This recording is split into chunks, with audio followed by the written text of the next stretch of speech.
안녕하세요. 망트예요.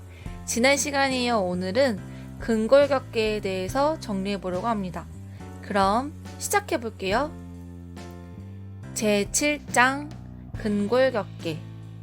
이번 영상에서는 근골격계를 골질환, 관절질환, 자가면역질환, 수근관 증후군, 골절 후 간호 이렇게 5파트로 나눠 보았습니다. 1번 골질환부터 살펴볼게요. 골다공증입니다. 골다공증이란 뼈에서 무기질이 빠져나가 골밀도가 감소되고 뼈가 약해져서 골절이 쉽게 발생하는 질환입니다. 1번 원인으로는 나이, 폐경기 이후의 여성, 마르고 작은 사람, 운동량이 부족하고 햇빛 노출이 적은 경우, 칼슘과 비타민 D 그리고 단백질 결핍이거나 알코올, 흡연, 카페인을 많이 섭취하는 경우입니다. 2번 증상으로는 대부분 발견되기 전까지는 증상이 없다가 척추가 휘거나 키가 작아지고 그로 인해 요통을 호소하게 됩니다.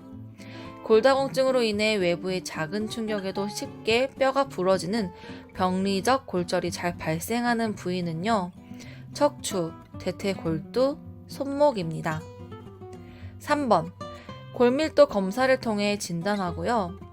4번 대표적인 골다공증 치료제로는 비스포스포네이트, 즉 포사맥스를 사용하는데요. 이 약을 복용할 때에는 아침에 일어나자마자 반드시 공복 상태에서 다량의 물과 함께 복용하며 복용 후 30분 동안에 눕지 않고 앉아 있어야 하는데요. 그 이유는 약물 역류로 인한 식도 자극을 예방하기 위해서입니다. 간호로는 식이요법, 운동, 올바른 자세가 중요한데요. 첫 번째 식이요법으로는 칼슘, 비타민 D, 식물성 에스트로겐, 적절한 단백질을 섭취하고 인, 알루미늄은 제한합니다. 흡연은 산증을 일으켜 골소실을 유발하고 알코올은 골 조직에 독성 효과를 주어 골 형성을 감소시키며 카페인과 고염식이는 소변으로 칼슘 배설을 촉진하기 때문에 피하는 것이 좋습니다. 두 번째 운동으로는 골 형성을 자극하는 체중 부하 운동이 좋습니다. 골연화증이란 비타민 D 결핍으로 뼈에서 칼슘과 인이 소실되어 뼈가 연화되는 질환입니다. 어린이의 골연화증은 구루병이라고 합니다. 가선골절이 발생하여 마치 뼈가 휘어진 것처럼 보이는데요. 2번 원인으로는 햇빛 노출이 부족하거나 비타민 D 흡수 장애이거나 신부전으로 인한 칼시페롤 합성 장애, 저인산혈증 등이 있습니다.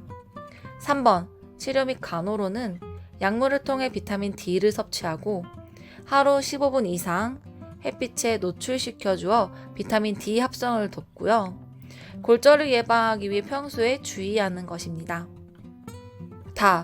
골수염이란 화농성 세균에 의한 뼈와 골수의 감염을 말하는데요. 대표적인 예로는 외상으로 인한 개방성 골절 시 감염이 혈행 전파되어서 발생하는 경우입니다. 2번 원인균으로는 황색 포도상구균이 80%로 가장 흔합니다. 3번 발생 부위는 성장이 빠른 장골인 경골이나 대퇴골을 침범하며 장골의 골 간단에 잘 침범합니다. 4번 병태생리는 개방성 골절로 인한 화농병소로부터 혈행 전파되어 골수에 염증이 발생하게 되고요. 뼈와 골막하에 농양이 형성됩니다.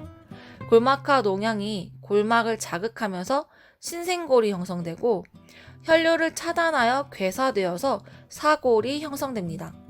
5번 진단검사로는 초기에 엑스레이를 통한 진단이 어렵기 때문에 본스캔을 실시하는 것이 가장 효과적입니다. 척추측만증이란 척추가 측방으로 만곡되거나 편의되어 있는 상태로 외관상 문제뿐만 아니라 변형이 심하면 주위 장기를 전위시키거나 압박하여 기능장애를 초래하게 되는 질환입니다. 2번 종류에는 기능적 척추측만증과 구조적 척추측만증으로 구분이 되는데요.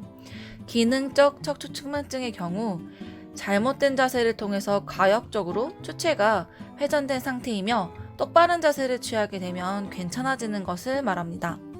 하지만 구조적 척추 측만증은 척추의 구조에 이상이 생긴 것으로 선천적인 기형이나 질병으로 인한 척추의 변형 등이 여기에 포함됩니다. 그 중에 특발성 측만증은 급성장기에 있는 청소년들에게 흔한 척추 측만증으로 원인을 알 수가 없고 가장 흔한 유형입니다. 3번, 진단검사로 전방 굴곡 검사를 실시하는데요. 이에 대해서는 임용 14년도에 서술형 문제로 기출된 적이 있었습니다. 먼저 척추를 잘 관찰할 수 있는 가벼운 옷이나 상의를 탈의한 상태에서 똑바로 서 있는 자세로 양쪽 어깨 높이, 양쪽 견갑골 높이, 좌우 견갑골 후방 돌출, 양쪽 골반 높이, 등 쪽 늑골 돌출부를 비교하는 것입니다. 어느 한쪽의 높이가 높거나 낮다면 비대칭을 의심해 볼 수 있습니다. 다음으로 양팔을 나란히 하여 등을 90도까지 전방으로 굽힌 자세에서 검사자가 등과 눈높이를 같게 하여 좌우 견갑골 후방 돌출, 좌우 늑골 후방 돌출을 관찰하는 것입니다. 4번, 치료는 만곡의 각도에 따라 달라지는데요. 쉽게 말해서 척추 측만증의 심각한 정도에 따라 달라집니다. 첫 번째, 20도 이하인 경우에는 올바른 자세를 취하고 규칙적인 운동을 하면서 약 6개월마다 엑스레이를 촬영하고 확인하는 것입니다. 두 번째, 20도 이상, 40도 이하인 경우 운동과 함께 보조기를 착용하여 기형을 교정합니다. 세 번째, 50도 이상인 경우 성장이 완료된 상태라면 수술을 실시합니다. 척추 측만증을 예방하기 위한 간호로는 첫 번째, 가방의 무게를 줄이는 것입니다. 또한 한쪽 어깨에 매는 것보다는 양쪽 어깨에 백팩으로 매거나 교대로 번갈아 가면서 매는 것이 좋습니다. 두 번째, 체격에 맞는 책상과 의자를 사용하는 것입니다. 의자는 단단하고 팔걸이와 등받이가 있는 것이 좋습니다. 세 번째, 침대는 단단한 매트리스, 베개는 낮은 베개가 좋습니다. 네 번째, 앉은 자세는 한쪽으로 기대거나 다리를 꼬지 않고 서 있을 때에는 한쪽 다리씩 발판 위에 번갈아 가면서 올려놓는 것이 허리의 긴장도를 줄여주는 효과가 있습니다. 다섯 번째, 허리에 좋은 운동으로 훌라후프, 줄넘기, 달리기, 수영 등을 실시합니다. 여섯 번째, 단백질, 칼슘, 비타민 D를 충분히 섭취합니다. 2번, 관절 질환에서는 골관절염, 류마티스성 관절염, 통풍 이렇게 세 가지로 나눠서 살펴볼 건데요. 이 부분은 임용에서 자주 출제되는 부분이기 때문에 굉장히 중요하고 꼼꼼하게 공부해야 합니다. 골관절염이란 퇴행성 관절염이라고도 하며 점진적인 관절 연골의 소실과 변화를 동반하는 질환인데요. 밭에서 일하시는 할머니들의 손가락 마디를 떠올리시면 이해하기가 쉽습니다. 1번, 병태 생리를 볼게요. 외상이나 관절의 반복적인 사용으로 인해서 관절면의 연골이 마모되고 연골부가 점차 얇아지면서 파괴됩니다. 연골부의 마찰로 연골 아래의 뼈가 과잉 증식되어 골 증식체, 구순이 형성되고요. 연골에서 떨어져 나온 조각들이 활액 내로 떠다니다가 활액막에 부착하여 염증을 일으키고 그로 인해서 강직, 비대되어 관절의 모양이 변하고 가동력이 제한됩니다. 2번, 원인으로는 높은 연령, 비만, 폐경, 심한 운동이나 외상 등이 있습니다. 3번, 증상을 살펴보면 전신 증상이 아니라 관절염이 발생한 부위에 국소적인 증상을 보이는 게 특징인데요. 그렇기 때문에 양측성이 아닌 비대칭적으로 발생하고 주로 손가락 관절에서 특징적인 결절이 관찰됩니다. 첫 번째, 해버된 결절은 손가락 관절의 원위부에 연골이 비대해진 것이며 두 번째, 보차드 결절은 손가락 관절의 근위부에 연골이 비대해진 것을 말합니다. 이 부분은 뼈가 과잉 증식된 것이며 통증은 없습니다. 그 밖의 골관절염 증상에서는 환부의 통증, 강직, 부종, 변형, 마찰음 등이 발생하는데요. 이러한 증상들은 반드시 류마티스성 관절염과 비교해서 구분할 수 있어야 합니다. 제가 몇 년 전에 오른쪽 턱 관절이 너무 아파서 병원에 갔었는데요. 연골이 마모되어서 뼈끼리 부딪히고 있는 상태라고 하며 퇴행성 관절염을 진단받았었습니다. 이때 증상은 굉장히 아팠고 입이 벌어지지 않을 정도로 강직이 심했으며 조금만 움직여도 딱딱 소리가 나는 마찰음이 특징이었는데요. 골관절염의 통증은 춥거나 많이 사용하면 심해지고 휴식 시 완화되는 양상이라서 그때 당시에 교정기를 착용하고 턱을 잘 사용하지 않으면서 몇 개월 치료했더니 지금은 통증이 없습니다. 4번 진단검사는 엑스레이 촬영 시 관절강 협착, 연골화 부위에 골 증식체가 관찰되고 골 강화, 골 낭종, 관절 변형 등이 관찰됩니다. 이와 비교해서 류마티스성 관절염은 자가 면역 질환으로 분류가 되는데요. 1번 병체 생리를 보면 비정상적인 이뮤노글로불린 G와 자가항체인 류마티스 인자가 면역 복합체를 형성하여 활막에 침착하고 활액막 염증을 유발합니다. 그로 인해서 염증성 유가 조직인 판누스를 형성하여 연골로 가는 영양 공급을 차단하고요. 이 유가 조직은 섬유 조직으로 변하면서 근육, 인대, 건 등 주위를 침식해가며 관절의 가동력이 제한되면서 관절 변형을 유발합니다. 판누스의 영향이 골단부까지 파급되면 점차 골화되어 골강직이 형성됩니다. 다시 한번 정리해볼까요?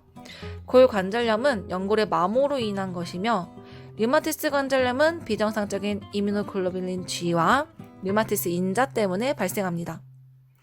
2번 증상을 보면요. 많이 사용하는 부위에 발생하는 골관절염과 달리 류마티스 관절염은 이와 관계없이 양측이 대칭적으로 발생합니다. 또한 관절 기형이 중요한데요.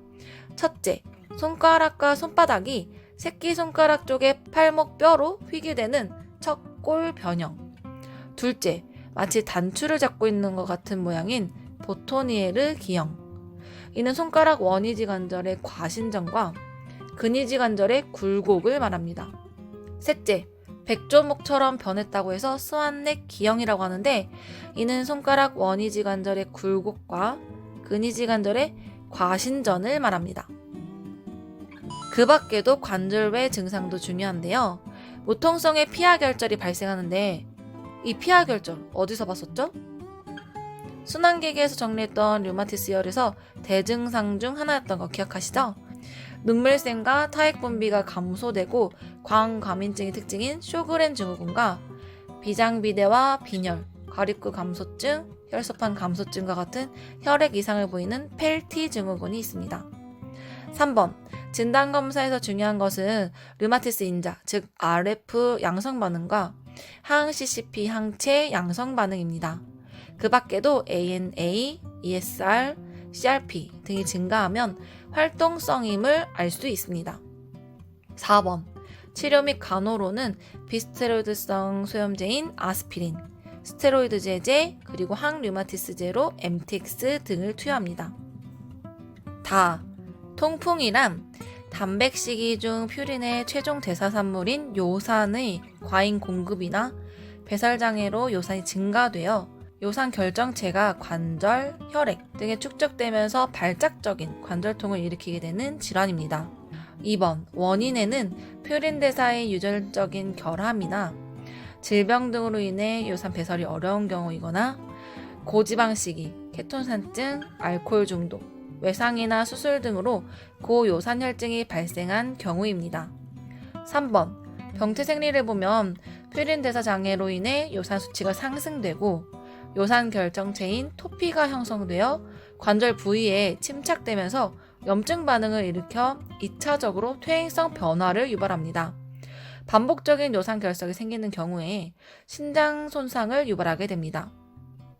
이 토피는요, 주로 엄지발가락 관절에 잘 발생합니다. 통풍에서 가장 중요한 것은 퓨린 대사 장애라는 것과 약물 치료인데요. 약물은 크게 세 가지로 구분할 수 있습니다.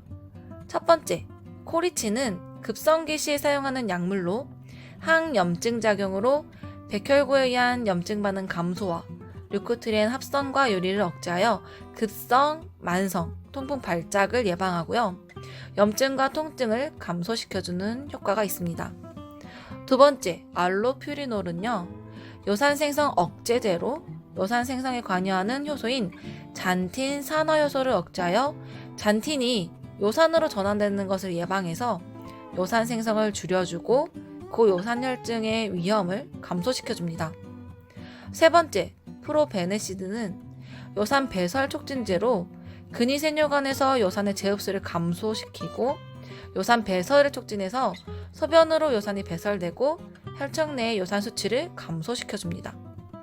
다시 한번 정리해 볼게요. 코리친은 급성 만성 통풍 발작을 예방하고 알로퓨리놀은 요산 생성을 억제하고 프로베네시드는 요산 배설을 촉진합니다. 5번. 그렇기 때문에 통풍 환자들은 퓨린이 적은 식이를 해야 하는데요. 예를 들면 곡류, 과일류, 감자, 우유, 치즈, 달걀 등이 있습니다. 이와 반대로 고퓨린 식이는 내장류, 진한 고기 국물, 등푸른 생선이나 뼈째 먹는 생선, 알코올이 있습니다.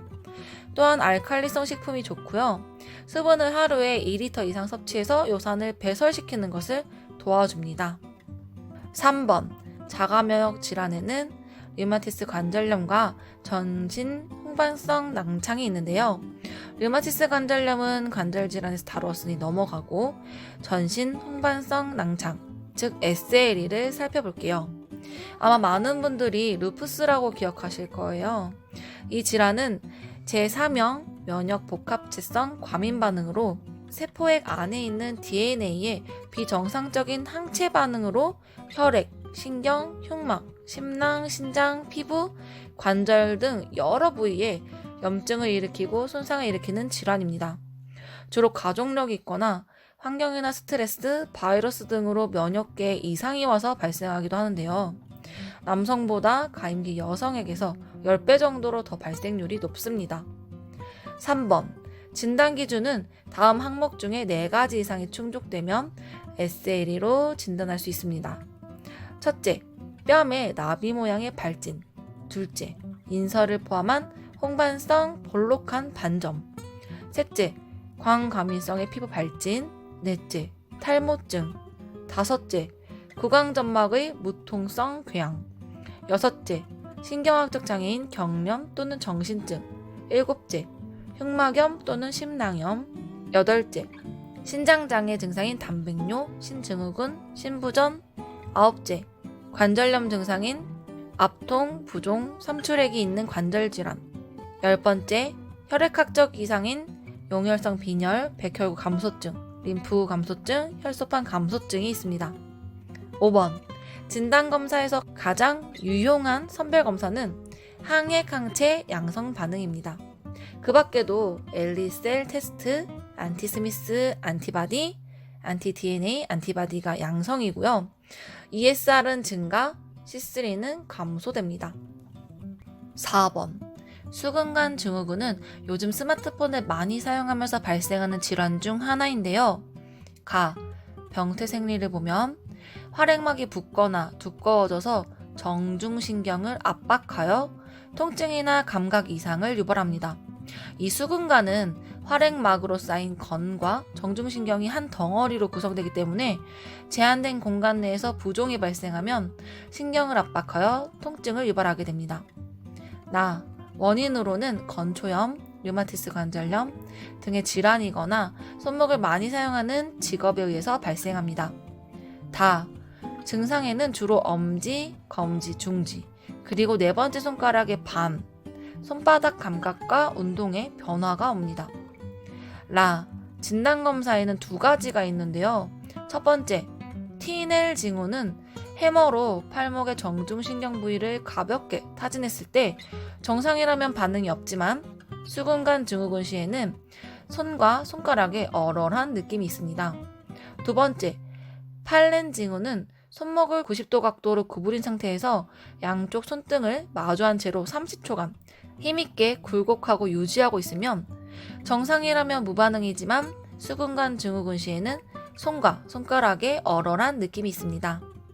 중요한 간호로는 손목 사용을 제한하는 것이며 통증이 심하면 통증 부위에 부목을 대주고 얼음찜질을 하는 것입니다. 5번 골절 후 간호에서는 석고붕대, 목발 간호, 하지 절단 간호에 대해서 묶어서 정리해 보려고 합니다. 석고붕대입니다. 1번 석고붕대를 유지하고 있는 환자에게 해야 하는 간호 사정에는 육피를 확인해야 하는데요. 이는 동맥질환을 사정할 때와 같이 혈류 관련 3가지와 신경 관련 3가지로 구분됩니다. 맥박 소실, 청색증, 피부 냉감과 통증, 감각 변화, 운동 마비를 확인하는 것입니다. 2번 합병증으로는 첫 번째 무혈관성 골괴사입니다. 이는 대퇴경부 골절 시에 대퇴두부로 공급되는 관절낭 내에 혈관이 손상되어 뼈로 가는 혈액 공급이 차단되어서 무혈관성 골괴사가 생기는 것입니다. 우리 아동간호학에서 발달성 고관절 이형성증 시에 6개월 이내에 치료하지 않으면 발생할 수 있는 대표적인 합병증이 바로 무혈관성 골괴사였죠. 두 번째, 구획증후군입니다. 임용 16년도에 1번 문제로 출제되었었는데요. 구획이란 근막으로 둘러싸인 근육, 신경, 혈관 등으로 구성되어 있으며 구획 안에 근막은 늘어나지 않기 때문에 내부 출혈이나 부종 시에 압력이 증가되어 신경 압박과 혈관 압박 등이 발생하게 됩니다.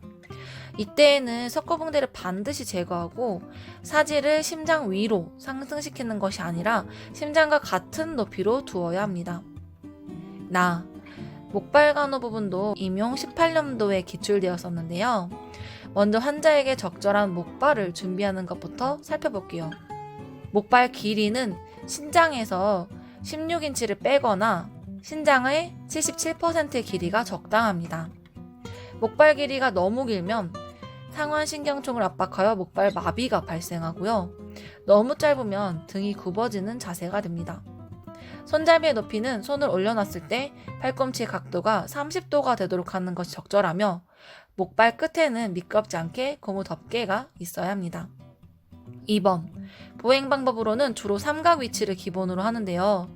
목발 끝의 위치가 발 앞쪽으로 15cm, 옆으로 15cm 떨어진 곳에 두어서 양쪽 발과 목발 양끝이 삼각 구조를 이루게 하는 것입니다. 이렇게 하면 기저면을 넓혀주어서 균형을 유지하고 안정감을 최대화시켜줍니다. 서 있을 때에는 신체 선열을 머리와 목은 똑바로 하고 척추, 둔부, 무릎을 신전시켜서 고든 자세를 유지해야 합니다. 걸을 때에는 고개를 들고 발 앞으로 10에서 15cm, 발 옆으로 25cm의 목발을 두고 걷는 것입니다. 이때 체중 부하를 주는 위치는 겨드랑이가 아니라 손목과 팔에 힘을 주어야 하는데요. 겨드랑이, 즉 애과에 체중이 가하게 되면 상완신경총, 요골신경이 압박되어 팔꿈치와 손목이 마비되는 목발 마비가 발생할 수 있습니다. 3번, 계단을 오르내릴 때에는 어떤 것이 먼저 올라가고 내려가는지를 기억해야 하는데요. 계단을 올라갈 때에는 양쪽 목발을 한 손에 잡고 다른 한 손은 난관을 잡은 상태로 건강한 다리를 계단에 올리고 목발을 올리고 마지막으로 약한 다리를 올립니다. 계단에서 내려갈 때에는 목발과 약한 다리를 먼저 내려놓고 건강한 다리를 내려옵니다. 4번, 목발 보행 종류에는 첫 번째, 체중 지지 보행으로 4점 보행이란 매 보행시마다 3점의 기저를 두어서 매우 안전하지만 느리다는 단점이 있습니다. 우측 목발, 좌측 발, 좌측 목발, 우측 발 순서로 걷는 것입니다. 2점 보행은 4점 보행보다 빠른 방법이며 체중을 두 지점에 지탱하기 때문에 균형 유지가 많이 필요한 보행 방법입니다. 오른 목발과 왼쪽 발을 동시에 옮기고 왼쪽 목발과 오른쪽 발을 동시에 옮기는 방법입니다. 이러한 경우에 양쪽 하지에 체중 부하가 가능한 환자여야 합니다. 두 번째, 부분 체중 지지 보행에서는 3점 보행이 있는데요. 한쪽의 하지가 약해서 체중 부하를 할 수가 없고 다른 한쪽은 건강한 다리인 경우에 사용하는 대표적인 보행 방법입니다. 건강한 다리와 양쪽 목발에 체중을 지탱하고 삼각 위치에서 시작하여 이 양쪽 목발과 약한 다리를 함께 앞으로 옮기고 건강한 다리를 옮기는 방법입니다. 세 번째, 체중 지지 없는 보행에는 뛰기 보행이 있는데요.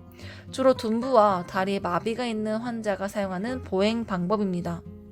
양쪽 목발을 모두 앞으로 옮기고 이 목발에 체중을 지지하면서 양발을 들어서 목발만큼 이동하는 것입니다. 이와 비슷한 건너뛰기 보행은 양쪽 목발을 앞으로 옮기고 목발에 체중을 지지하면서 양쪽 발을 목발보다 앞으로 건너뛰는 방법인데요. 보행 속도는 가장 빠르지만 넘어질 위험이 높아 주의해야 하는 보행 방법입니다. 하지 절단 간호에는 합병증과 간호가 중요한데요. 1번, 절단 후 발생할 수 있는 합병증에는 환상지통과 관절 구축이 있습니다. 환상지통이란 사지가 절단되었는데도 이 절단된 부위가 아프다고 느끼는 것입니다. 예를 들면 무릎까지 절단이 되었는데 마치 발이 아프다고 느끼는 거죠. 그 이유는 남아있는 신경이 이전과 같이 뇌의 같은 부위에 계속적인 자극을 보내기 때문인데요. 이러한 경우에 직접 눈으로 보거나 거울로 보기에서 뇌로 전달된 감각보다 시각적인 정보를 주어서 통증이 일어나지 않게 하는 것입니다. 관절 구축을 예방하는 간호에는 첫 번째, 의족을 착용하지 않을 때에는 엎드려서 보기를 취해주는 것입니다. 두 번째, 절단 부위를 규칙적으로 내전시켜주는 것입니다. 왜냐하면 자꾸 매전되기 때문에 이를 예방해 주어야 하는 것입니다. 세 번째, 관절 구축을 유발하는 행위를 금지하는 것인데요. 예를 들면 다리 아래에 베개를 놓거나 어딘가에 다리를 걸쳐 놓거나 척추를 구부리는 자세 등은 하지 않는 것입니다. 4번, 의족을 착용하는 환자들에게 중요한 간호는 주로 피부 손상을 예방하는 것과 절단부의 모양을 바로잡아주는 간호들입니다. 첫 번째, 수시로 피부 상태를 관찰해주고, 두 번째, 절단부 상처가 완전히 치유되기 전까지는 그 부위에 체중이 부하되지 않도록 통제하는 것입니다. 세 번째, 봉합 부위가 완전히 치유되면 의족을 지속적으로 착용하는 것입니다. 하지만 의족 착용 후에 피부 자극이나 찰거상이 있다면 상처가 나을 때까지 중단해 줍니다. 네 번째, 탄력 붕대를 원위부부터 근위부로 일정하게 감아주어서 부종을 최소화하고 원뿔 모양으로 모양이 잡히도록 해줍니다. 다섯 번째, 피부를 연하게 만드는 일회용 밴드를 사용하지 않고 매일 잘 씻고 말려주며 피부를 청결하게 유지하고요. 먼지나 땀이 없도록 마른 수건으로 자주 닦아주는 것입니다. 마지막으로 수술 후 3주부터 절단부에 마사지를 시행하여 통증을 감소시키고 회복을 도와줍니다. 오늘 영상은 여기까지예요. 오늘 배운 내용 중에서 가장 중요한 것은 골관절염과 류마티스 관절염을 비교하는 부분인 것 같습니다. 증상이 비슷해서 헷갈리는 내용들은 표로 정리해서 바로바로 비교할 수 있게 공부하는 것이 더 좋고요. 공부를 하다 보면 이전 내용들이 가물가물해지고 갑자기 궁금해서 찾아보고 싶게 되거든요. 그럴 때는 반드시 포스트잇에 표시해두고 나중에 공부하다가 발견했을 때 더 확실하게 암기할 수 있습니다. 다음 영상에서 만나요. 그럼 안녕.